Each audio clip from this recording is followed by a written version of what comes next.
Hello, my dear student. Today we are going to discuss another important topic, and the name of the topic is voice. You have already known that voice can be divided into two types. Number one, active, and number two, passive. Actually, in most exam, you will find that you are directed to sense the voice from active to passive or passive to active. Okay, today we are going to discuss how to sense the voice from active to passive. From active to passive. It's very simple. If you only follow the 5 steps, then I can assure you that this voice will be very much easy for you. Okay, let's follow the steps. Steps number one, you have to sense the object to subject. অর্থাৎ অবজেক্টকে subject করতে হবে। Step number 2, যে tense থাকবে, অর্থাৎ অ্যাক্টিভে যে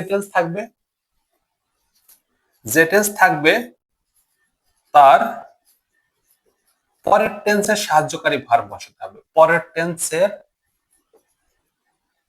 auxiliary verb বসাতে হবে।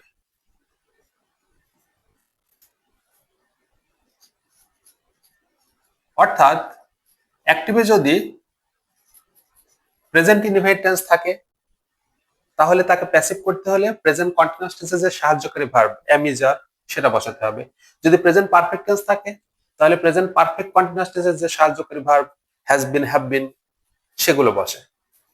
তবে একটা কথা মাথায় রাখতে হবে, যদি কোনো কন্টিনিউয়াস টেন্স থাকে তবে কন্টিনিউয়াস টেন্সের ক্ষেত্রে প্রদত্ত সাহায্যকারী ভার্বের পরে বিং বসে।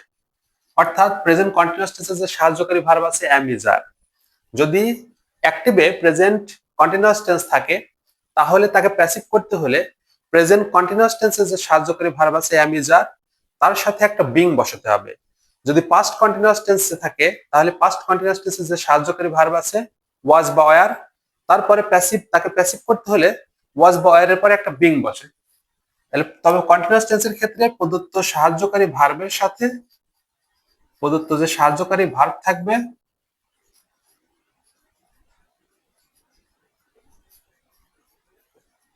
বিং বসে। এটা গেল আমাদের 2 নাম্বার স্টেপ। স্টেপ নাম্বার 3, সবসময় মূল ভার্বের, প্যাসিভ মানে মূল ভার্বের পাস্ট পার্টিসিপল ফর্ম, মূল ভার্বের সবসময়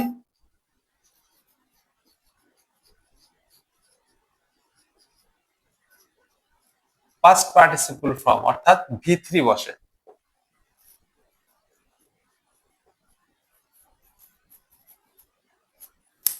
এবং 4 নাম্বার যে কথাটা বা 4 নাম্বার যে স্টেপটা সেটা হচ্ছে সাধারণত প্রিপজিশন বসে, আর এই প্রিপজিশন হিসাবে most of the cases by বসে।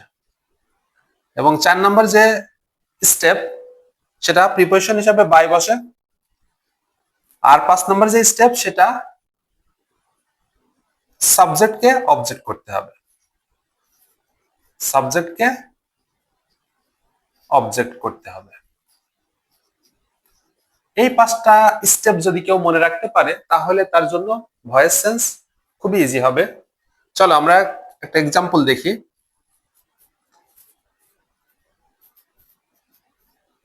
হি bought a car. Okay, actually প্রথম যে কথাটা আমাদের বলা আছে এটা একটা সেন্টেন্স। এই সেন্টেন্সটাকে আমরা প্যাসিভে রূপান্তর করব। এখন প্যাসিভে রূপান্তর করতে হলে আমাদের 5টা যে ধাপ দেয়া আছে, প্রথম ধাপটা কি, অবজেক্টকে সাবজেক্ট করতে হবে। তার মানে আমাদের প্রথম যে ধাপটা সেটা অবজেক্টকে সাবজেক্ট করতে হবে। তোমরা মনে হয় নিশ্চয়ই জানো যে একটা সেন্টেন্সে অবজেক্ট কিভাবে বের করতে হয়।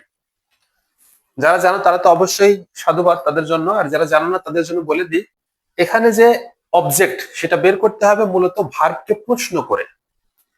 ঠিক তেমনি ভার্বকে যদি প্রশ্ন করি আমরা তাহলে সাবজেক্টটা যেভাবে বেরোবে ঠিক তেমনি ভার্বকে প্রশ্ন করে আমরা অবজেক্টটাও বের করব। সুতরাং চলো আমরা অবজেক্টটা বের করতে শিখি। সাধারণত ভার্বকে কি বা কাকে দিয়ে যদি প্রশ্ন করা হয়, সাধারণত ভার্বকে কি বা কাকে দিয়ে যদি আমরা প্রশ্ন করি, ওই প্রশ্নের উত্তরে যেটা পাওয়া যায় তাকে সাধারণত অবজেক্ট বলে। চলো আমরা এখানে সেটা অ্যাপ্লাই করি। হি বট এ কার। বট মানে কি? কিনেছিল। বাই মানে কেনা, এর পাস্ট ফর্ম হচ্ছে বট। তার মানে এটা কিনেছিল। কি কিনেছিল?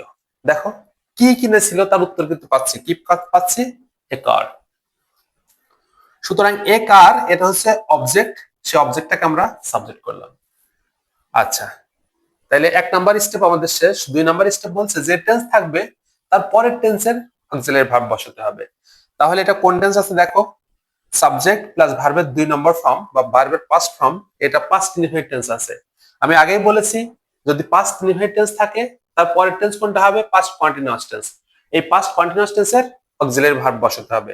সুতরাং পাস্ট কন্টিনিউয়াস টেন্সের অক্সিলারি ভার্ব হচ্ছে ওয়াজ বা ওয়ার, কিন্তু যেহেতু এখানে কার আছে কয়টা? একটি, তাই সিঙ্গুলার, এজন্য আমরা ওয়াজ দিলাম। এটা আমাদের 1 নম্বর কথা। 2 নম্বর স্টেপ বা 1 নম্বর স্টেপ বা 2 নম্বর স্টেপ আমাদের হয়ে গেল। এবার 3 নম্বর স্টেপে কি বলছে? মূল ভার্বের সবসময় পাস্ট পার্টিসিপল ফর্ম বসে। এখানে মূল ভার্ব কি আছে দেখো তো, বট। এর past participle form bought. Buy, bought, bought. আচ্ছা, এটা আমাদের 3 নম্বর যে স্টেপ সেটা কমপ্লিট হয়ে গেল। 4 নম্বর স্টেপে কি বলছে দেখো, একটা প্রিপোজিশন হিসেবে কি বসাবো? সাধারণত বাই বসাবো। বসালাম আমরা বাই। এবং 5 নাম্বার যে স্টেপ সেটা হচ্ছে সাবজেক্টকে অবজেক্ট করতে হবে। এখানে সাবজেক্ট আছে কে? হি। সুতরাং এর অবজেক্ট কি? হিম। আশা করি তোমরা মোটামুটি বুঝতে পেরেছো। চলো আরেকটা এক্সাম্পল দিয়ে তোমাদের আইডিয়াটা ক্লিয়ার করি।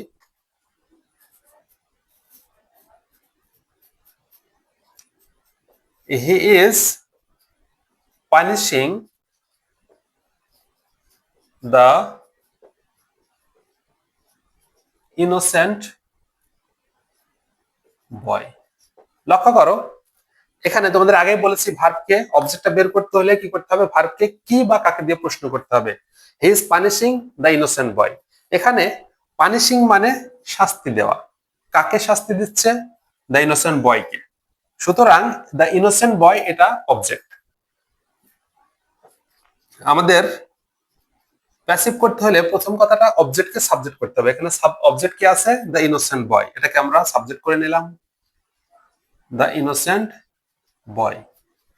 2 নম্বর কথা কি আছে? যে টেন্স থাকবে তার পরের টেন্সের অক্সিলারি ভার্ব বসে, তবে কন্টিনিউয়াস টেন্সের ক্ষেত্রে প্রদত্ত সাহায্যকারী ভার্বের পরে একটা বিং বসে। লক্ষ্য করো এই বাক্যটা কোন টেন্সে আছে? এটা আছে প্রেজেন্ট কন্টিনিউয়াস টেন্সে। He is punishing the boy. সুতরাং এটা প্রেজেন্ট কন্টিনিউয়াস টেন্সে আছে। এই প্রেজেন্ট কন্টিনিউয়াস টেন্সটা কি বলেছি? কন্টিনিউয়াস টেন্সের ক্ষেত্রে প্রদত্ত সাহায্যকারী ভার্ব, অর্থাৎ যে ভার্বটা থাকবে, তাহলে এখানে সাহায্যকারী ভার্ব কি আছে? ইজ আছে, সেটা আমরা দিব। ইসটা অলরেডি এখানে আমাদের আছে। তারপরে কি বসাতে বলেছে? একটা বিং বসে, সেই বিংটা আমরা দিয়ে দিলাম। 2 নাম্বার স্টেপ আমাদের কমপ্লিট। 3 নাম্বার স্টেপে বলছে সবসময় মূল ভার্বের পাস্ট পার্টিসিপল ফর্ম। পানিশিং এর পাস্ট পার্টিসিপল ফর্ম কি? পানিশড। 3 নাম্বার স্টেপ আমাদের কমপ্লিট। স্টেপ নাম্বার 4 প্রিপোজিশন হিসাবে by. And step number 5 subject কা অবজেক্ট। এখানে সাবজেক্ট আছে হি, এর object him. Hope you have already understood the steps. Thank you very much.